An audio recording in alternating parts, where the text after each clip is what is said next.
بسم اللہ الرحمن الرحیم۔ آج ہم آپ کے ساتھ حضرت سلیمان علیہ السلام اور ایک چونٹی کا واقعہ شیئر کریں گے۔ واقعہ بہت ہی دلچسپ ہے۔ آپ لوگوں سے گزارش ہے کہ واقعہ پورا سنیں۔ ایک بار کا واقعہ ہے کہ حضرت سلیمان علیہ السلام دریا کے کنارے بیٹھے تھے۔ تبھی انہوں نے دیکھا کہ ایک چینٹی آئی جس کے منہ میں ایک دانہ تھا اور وہ اس دانے کو لے کر دریا کے کنارے جا رہی تھی۔ حضرت سلیمان علیہ السلام اس چینٹی کو دیکھ رہے تھے۔ اسی دوران حضرت سلیمان علیہ السلام نے ایک عجیب واقعہ دیکھا۔ اس دریا سے ایک مینڈک باہر آیا۔ اس مینڈک نے اپنا منہ کھولا اور وہ چینٹی اس مینڈک کے منہ میں چلی گئی اور وہ مینڈک واپس اس دریا میں چلا گیا۔ یہ سارا معاملہ حضرت سلیمان علیہ السلام دیکھ رہے تھے۔ کچھ دیر بعد وہ مینڈک پھر سے باہر آیا اور اس نے پھر سے اپنا منہ کھولا۔ اس کے منہ سے چونٹی باہر نکل آئی۔ حضرت سلیمان علیہ السلام نے غور کیا تو انہیں ایک فرق نظر آیا۔ جب چونٹی مینڈک کے منہ میں گئی تھی تو اس کے منہ میں دانہ تھا، جب باہر آئی تو اس کے منہ میں دانہ نہیں تھا۔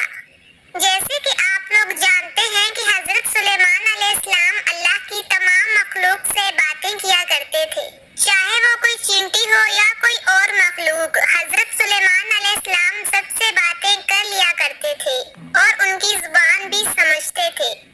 یہ حضرت سلیمان علیہ السلام کا معجزہ تھا جو اللہ پاک نے انہیں عطا کیا ہوا تھا۔ سلیمان علیہ السلام نے چونٹی کو بلایا اور اس سے پوچھا کہ یہ کیا معاملہ ہے؟ یہ تم کیا کر رہی ہو؟ تم ابھی ابھی دانہ لے کر مینڈک کے منہ میں گئی اور خیریت سے واپس آ گئی۔ چیٹی کہنے لگی، اے اللہ کے پیغمبر، سمندر کی گہرائی میں دور جا کر ایک پتھر ہے اور وہ پتھر اندر سے خالی ہے۔ اس پتھر کے اندر ایک کیڑا رہتا ہے، وہی اس کیڑے کی پوری دنیا ہے۔ اللہ پاک نے مجھے اور مینڈک کو اس کام میں لگایا ہے۔ ہر روز اس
نکلے تاکہ اللہ پاک بارش کر دے۔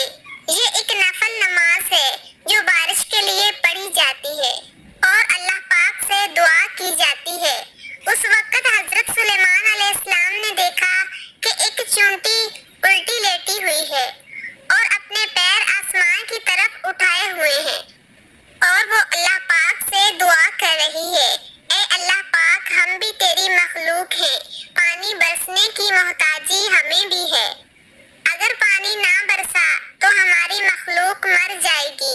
اس چونٹی کی یہ بات سن کر حضرت سلیمان علیہ السلام نے لوگوں میں اعلان کر دیا کہ اے لوگوں، لوٹ چلو،